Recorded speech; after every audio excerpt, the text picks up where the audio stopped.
Hello, everyone. Our paper published in the Journal of Adolescent and Adult Literacy is titled Teaching While Becoming the Transnational Expertise of a Korean Immigrant Youth Educator.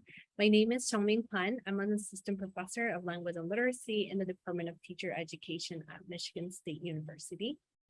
My name is Wen-Yang Sun, and I'm currently assistant professor at the Department of Education, Culture, and Society at the University of Utah. And I'm Sol Reem. I'm a PhD student in curriculum instruction and teacher education at Michigan State. And so in this study, we invite readers to consider Jian, our focal youth, as a youth educator, as she passes down her heritage language practices to younger generations in a community heritage language school. And so we ask what insights and perspectives she can share about teaching and learning a heritage language and how she sustains her heritage language in this youth educator role.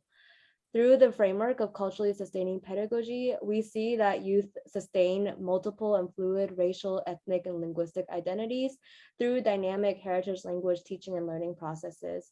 And we understand these processes as parts of immigrant youth's transnational fund of knowledge, which refers to the expansive sets of knowledge that are generated through border crossing experiences.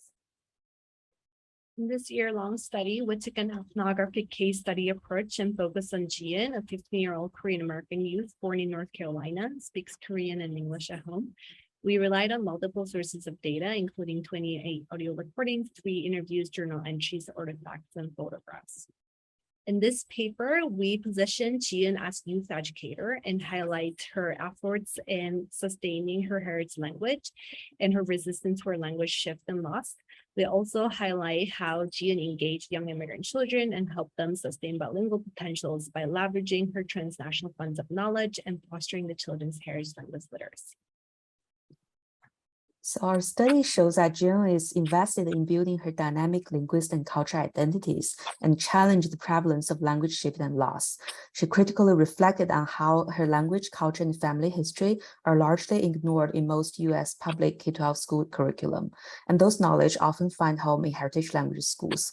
So our study also highlights the heritage language schools' role in building cultural pride and sustaining generations of transnational funds of knowledge. So our study shows the importance of position youth as educators and encourage them to reflect on their heritage language learning experiences and transnational knowledge. We need to create more opportunities for youth from immigrant families to serve as teachers who can connect languages, cultures, and generations. We also shows the importance of having more studies that highlight the voices of racially, linguistically, and culturally minoritized youth as they work towards sustaining heritage language and transnational connections. So that's all about our abstract. We hope you enjoy reading this paper. Thank you.